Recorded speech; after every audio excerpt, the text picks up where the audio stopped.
The United States of America, the land of the free, home of the brave, independent from anyone who's willing to control our government and our people.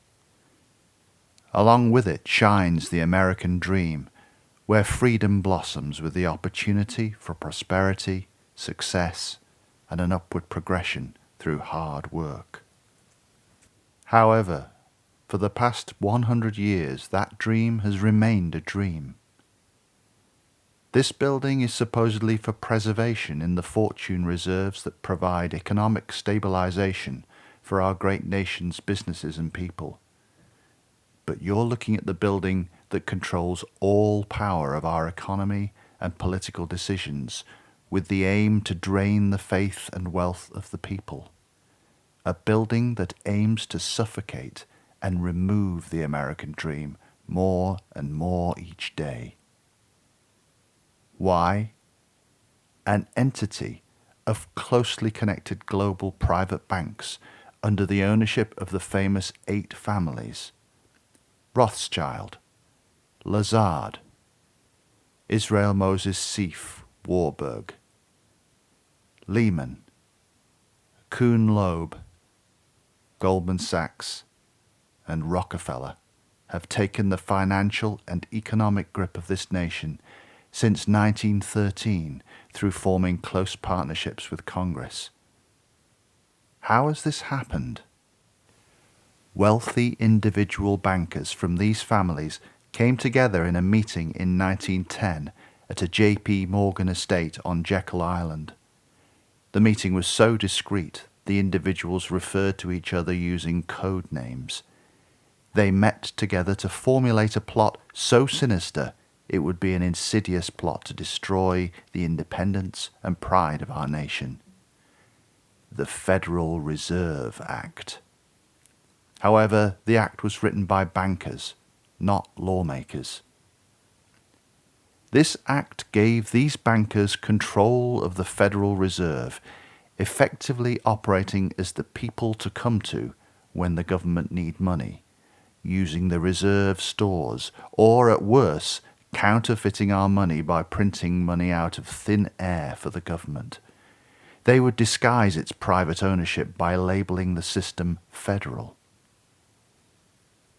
This was handed over to their political frontman, Senator Nelson Aldrich, who had intimate relations with members of the 8 families. Through Nelson Aldrich, the bankers were able to create a deal with Woodrow Wilson, a candidate for the presidency, to sign the act in return for campaign support. Thus, through heavy political sponsorship from bankers, Woodrow Wilson became president, having already agreed to sign the Federal Reserve Act, by which he made the act into law in 1913. This system set to law was completely consistent with the central banking model that our country sought to escape from when we declared independence. So what power does this act give the bankers? The banking cartel now control interest rates and inflation. It loans money to the government with interest. The banking system has to increase its money supply to temporarily cover the outstanding debt created, which in turn, since that new money is loaned out at interest swell, creates more debt. This is slavery. It is impossible for the government and public to come out of debt. It's a streamlined machine owned by these private banks that's set to deprive the US and foreign governments of wealth for the benefit of the few. It's the greatest theft crime in human history. It's a global concern. The banks of the 8 families have wrapped their tentacles of control across the globe as the sucking grasp of central banks draining the wealth of economies spread across Europe. And it all began with the Rothschild family, otherwise known as the Red Shields, a rich German-based family of bankers. Mayer Amschel Rothschild, the man behind the Rothschild empire, learned that loaning money to governments and kings was more profitable than loaning to private individuals. Not only were the loans bigger, but they were secured by the nation's taxes. Mayer Rothschild had 5 sons. He raised and trained them all in the sinister skill of money creation, sending each of his sons out to the major capitals of Europe to open bank offices of the family banking business. Their aim was to use their affluent wealth to create close relationships with politicians and royal families in Europe, financing their wars dating back to the 1800s. On every occasion, a Rothschild financed both sides of each war, creating debt owed to them by the royal families. Nathan Rothschild was the most clever out of the 5 sons. He tricked the English government in 1815, shortly after the Battle of Waterloo against Napoleon's French. Although the English won, Nathan Rothschild gave an early message that England was doomed, forcing the English banks to enter selling frenzy, selling all stocks of worthless English money until stocks plummeted to pennies, allowing the Rothschilds to purchase the Bank of England for nothing. To quote, "I care not who controls a nation's political affairs so long as I control her currency." Mayer Amstel Rothschild. The English money was gone, and since the Rothschilds financed numerous wars, the English government have since been enslaved into using taxpayers' money to pay back their war debt, using the very same central banking system as the Federal Reserve.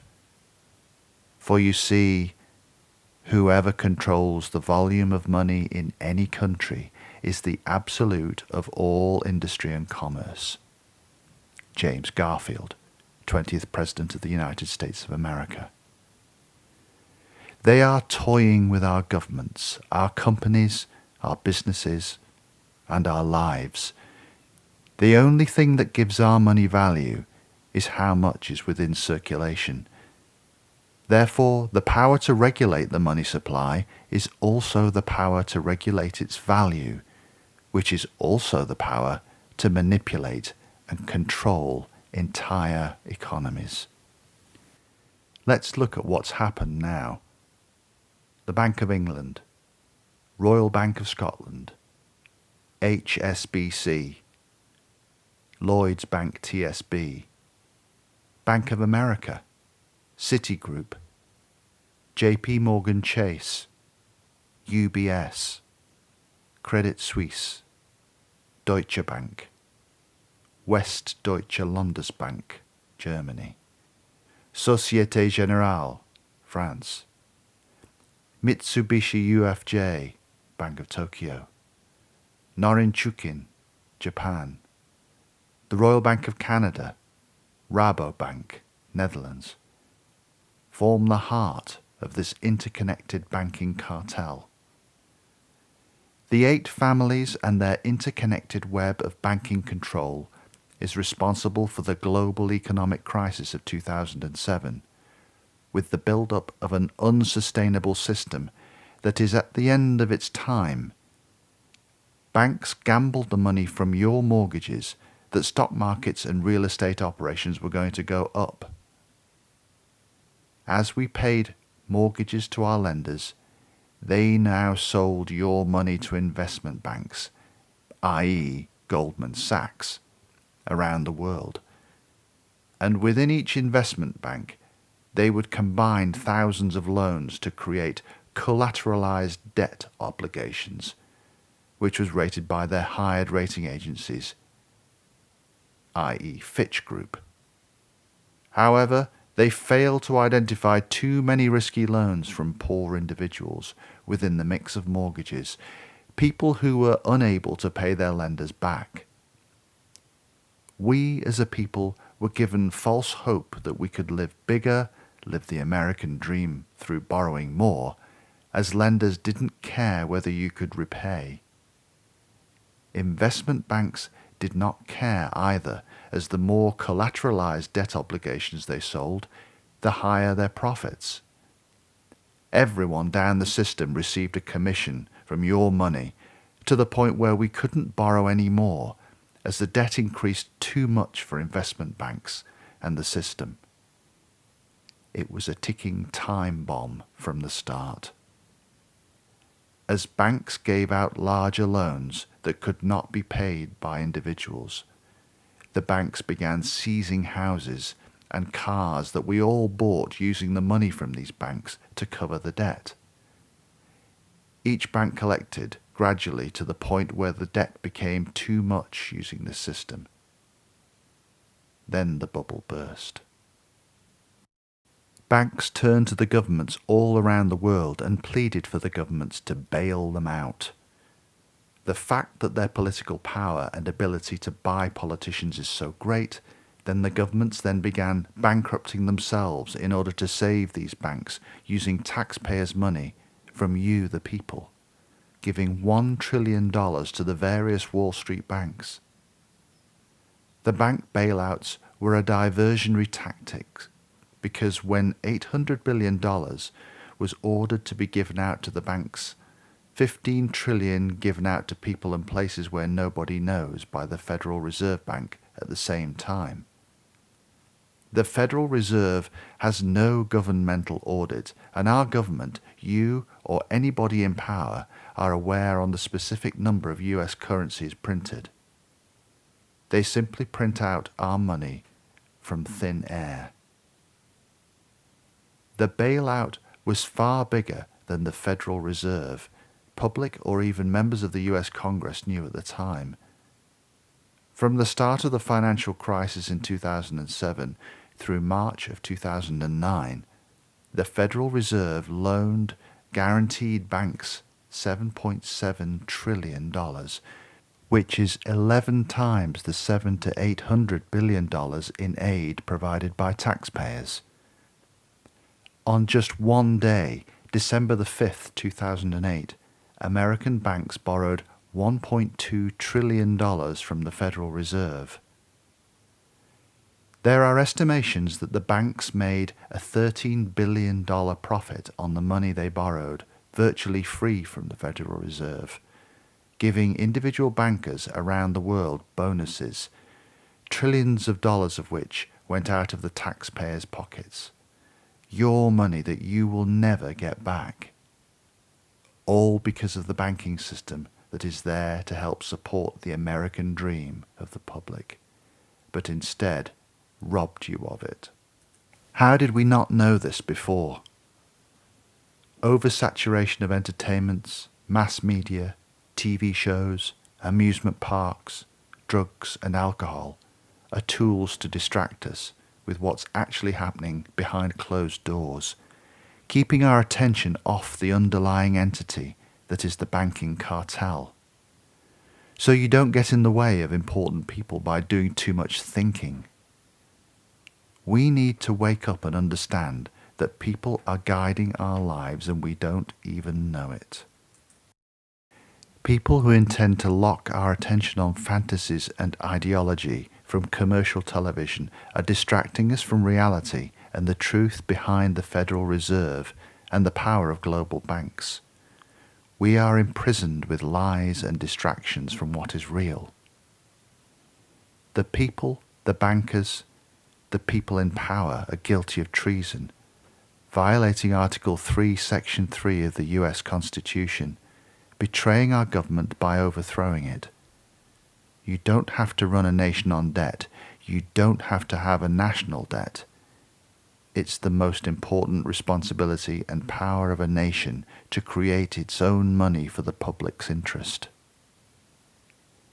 It is well that the people of the nation do not understand our banking and monetary system, for if they did, I believe there would be a revolution before tomorrow morning. Henry Ford.